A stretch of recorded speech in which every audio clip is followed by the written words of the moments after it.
Buenos días, amada familia. Qué gusto es compartir en esta mañana de resurrección, todos juntos, celebrando esta victoria del Señor que trajo también victoria a cada uno de nosotros. Él vive, la tumba está vacía y junto con ello nuestra victoria está afirmada para siempre. Queremos darle la bienvenida a todos aquellos que se conectan por primera vez y esperamos que este día su vida cambie de una manera radical por todo lo que el Señor tiene para usted. También vamos a levantar nuestros diezmos, nuestras ofrendas a manera de gratitud y de honra a nuestro precioso Salvador y Redentor, y ponemos como esta ofrenda especial que suba con olor fragante, y sabemos que los cielos se abren a favor nuestro. Esta mañana quiero compartir un mensaje especial y lo he titulado "Ha resucitado", y vamos a ir a Mateo 28:1-6 en la NTV. El domingo por la mañana temprano, cuando amanecía el nuevo día, María Magdalena y la otra María fueron a visitar la tumba. De repente se produjo un gran terremoto, pues un ángel del Señor descendió del cielo, corrió la piedra a un lado y se sentó sobre él. Su rostro brillaba como un relámpago y su ropa era blanca como la nieve. Los guardias temblaron de miedo cuando lo vieron y cayeron desmayados por completo. Entonces el ángel les habló a las mujeres: "No teman", dijo. "Sé que buscan a Jesús, el que fue crucificado. No está aquí, ha resucitado, tal como lo dijo que sucedería. Vengan, vean el lugar donde estaba su cuerpo". ¿Por qué la resurrección es tan importante? Porque marca la veracidad de todas sus promesas. Primera de Corintios 15:14 en la NTV. Y si Cristo no ha resucitado, entonces toda nuestra predicación es inútil y la fe de ustedes también es inútil. Primera de Corintios 15, también los versos 17 al 20 en la NTV. Y si Cristo no ha resucitado, entonces la fe de ustedes es inútil y todavía son culpables de sus pecados.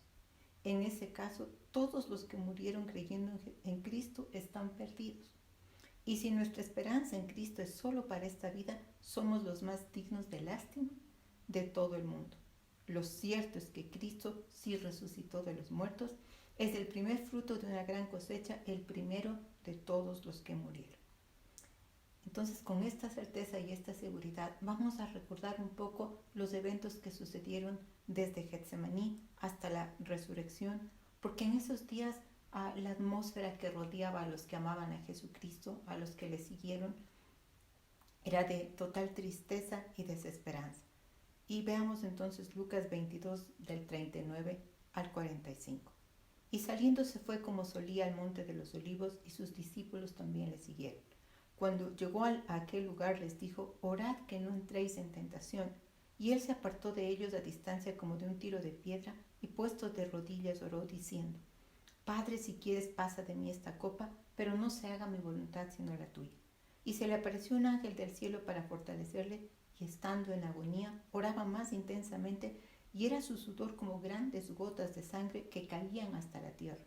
Cuando se levantó de la oración y vino a sus discípulos, los halló durmiendo a causa de la tristeza. Desde aquí vemos algo muy importante en el corazón del Señor, que siempre lo tuvo, y es que mantuvo su corazón lleno de perdón. Les encuentra a los discípulos durmiendo, sin embargo, en su corazón mantenía esta actitud de perdón. Y eso sucedió a lo largo de todo lo que pasó, la traición de Judas, todo lo que recibió, todo lo que los azotes, la negación de Pedro, y en la misma crucifixión él dijo: "Padre, perdónales porque no saben lo que hacen". Y yo creo que para poder recibir esta mañana todo lo que Dios tiene para cada uno de nosotros, vamos a empezar primero pidiéndole perdón, porque fueron nuestros pecados los que les llevaron a la cruz, porque él fue puesto sobre él todos y cada uno de nuestros pecados. Y por otro lado, también es importante seguir su ejemplo y perdonar. Vamos a perdonar para poder recibir todo aquello que en esta gloriosa mañana el Señor tiene para nosotros. Así que, Padre, en el nombre de Jesús, nosotros pedimos perdón por todos nuestros pecados, por todas las veces que te hemos negado, por todas las veces que hemos abandonado tus instrucciones, por todas las veces que te hemos traicionado, y por todos aquellos pecados, Señor, que realmente fueron los que tú llevaste a la cruz. Y también en el nombre de Jesús en esta mañana decidimos perdonar, dejamos ir toda ofensa, todo daño, dejamos ir toda falta de perdón en el nombre de Jesús para que nuestro corazón pueda estar completamente en una posición en donde podamos recibir esta victoria de la resurrección en el nombre de Jesús. Entonces, continuemos. Veíamos en estos versículos que leíamos la intensidad de la lucha en lo natural por todo lo que Jesús iba a pasar. No solamente era en la parte física, sino principalmente porque Él sabía que en un momento iba a llegar esta separación con el Padre. Y también vemos cuán grande fue su rendición. Y realmente hubo una agonía tremenda en esas horas. En el versículo 41 dice que se postró de rodillas. Pero luego en Mateo 26:39, en la Dios habla hoy, dice: enseguida Jesús se fue un poco más adelante, se inclinó hasta tocar el suelo con la frente y oró diciendo, en esta versión dice: quita de mí este trago amargo, pero no se haga tu voluntad, mi voluntad, sino la tuya. Y aquí vemos esta intensidad.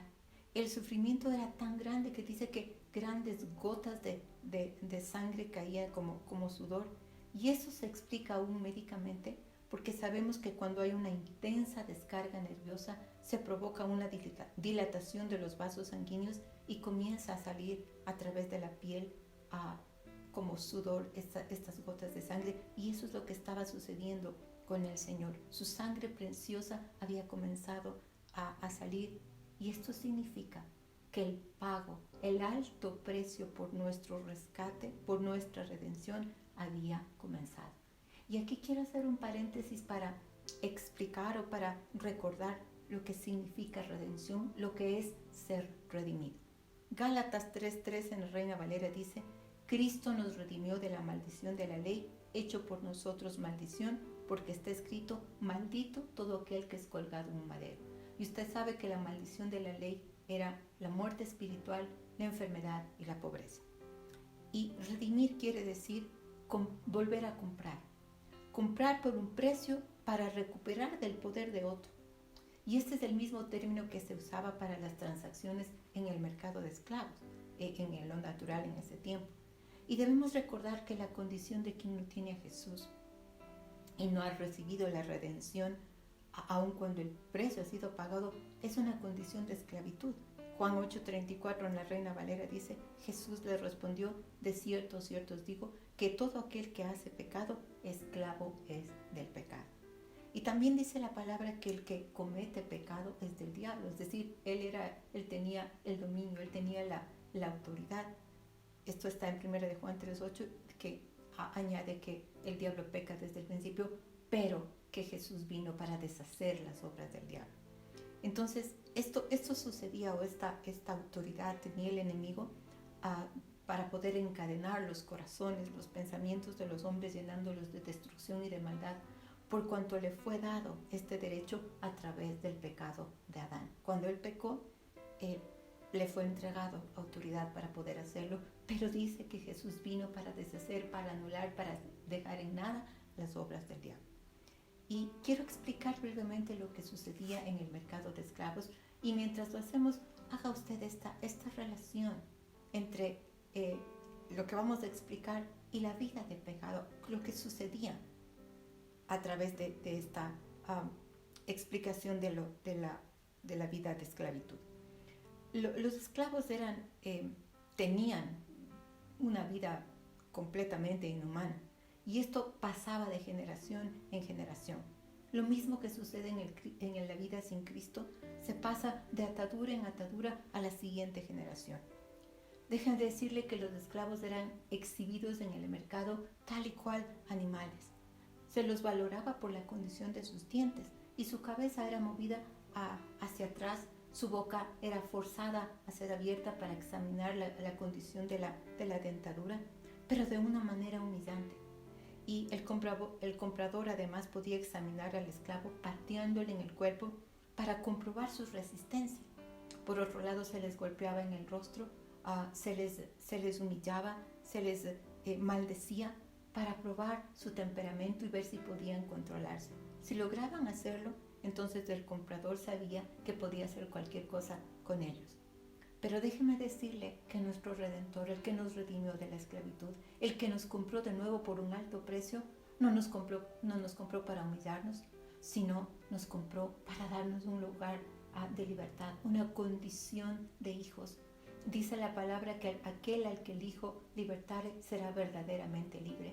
Y nos compró por ese alto precio para sentarnos junto con él en lugares celestiales, librándonos del poder de las tinieblas, sacándonos de este mercado de esclavitud. El precio que pagó el Señor Jesús, por supuesto, fue el más alto que nadie jamás pueda pagar por otra persona, y esta fue su sangre preciosa. Apocalipsis 5:9 en la Reina Valera dice: y cantaban un nuevo cántico diciendo: digno eres de tomar el libro y de abrir sus sellos, porque tú fuiste inmolado y con tu sangre nos has redimido para Dios de todo linaje y lengua y pueblo y nación. Es decir, el Señor quiere que todos se salven y que nadie se pierda. Volviendo a Getsemaní, veamos que el Señor no solo pasó por toda esta intensa lucha que describíamos, sino también por la soledad, por el abandono de sus discípulos, de sus amigos, cuando necesitaba que estuvieran con Él y le fortalecieran. Después sabemos que vino el arresto, vino la traición, vino el juicio, la negación de Pedro, los azotes, y aquí permítame recordarle cuán grotesco y cuán cruel era esto, que al punto que muchos no sobrevivían.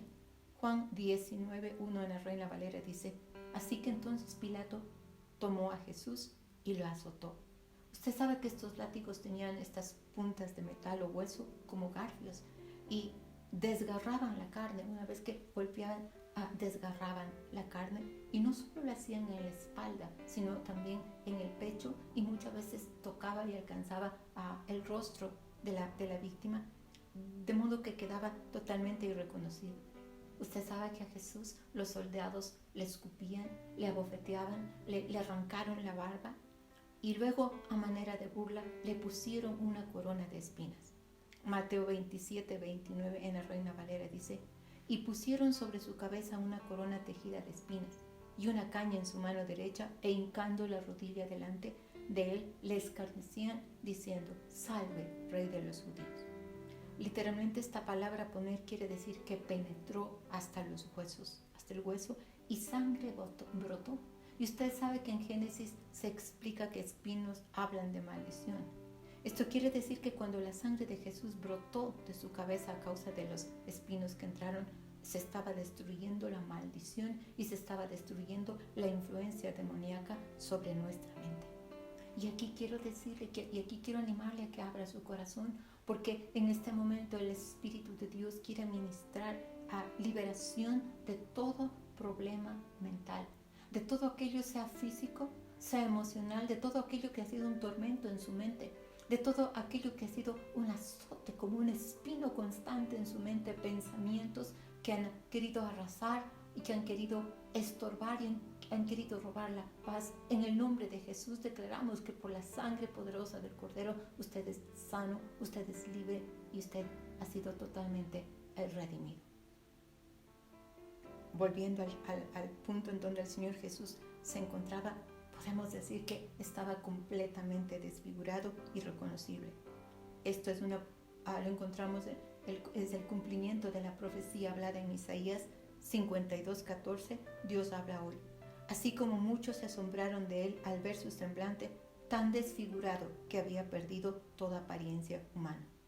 Él fue torturado como nadie, y las tinieblas pensaban que lo estaban venciendo, pero no sabían todo lo que estaba sucediendo mientras esto ocurría.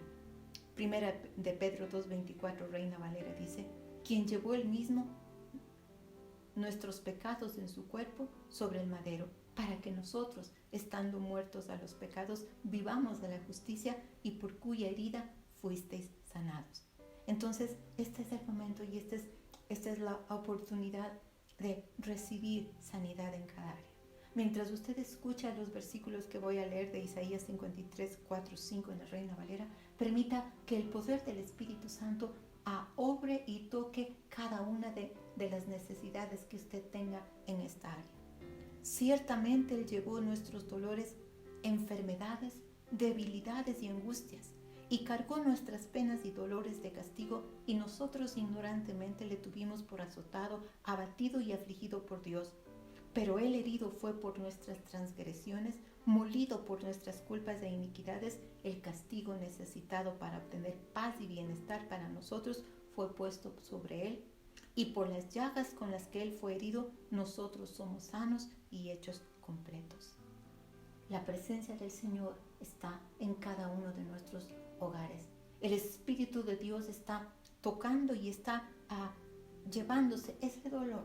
Tal vez ese dolor, esa agonía de su corazón por cualquier situación, por cualquier cosa que haya estado pasando, sea el dolor por enfermedad, sea cualquier tipo de debilidad, sea angustia y pena que usted haya tenido, realmente podemos experimentar la presencia de Dios sanando, trayendo esta paz que sobrepasa todo entendimiento. Esta paz que significa el shalom de Dios, en donde no hay nada roto ni nada que falte.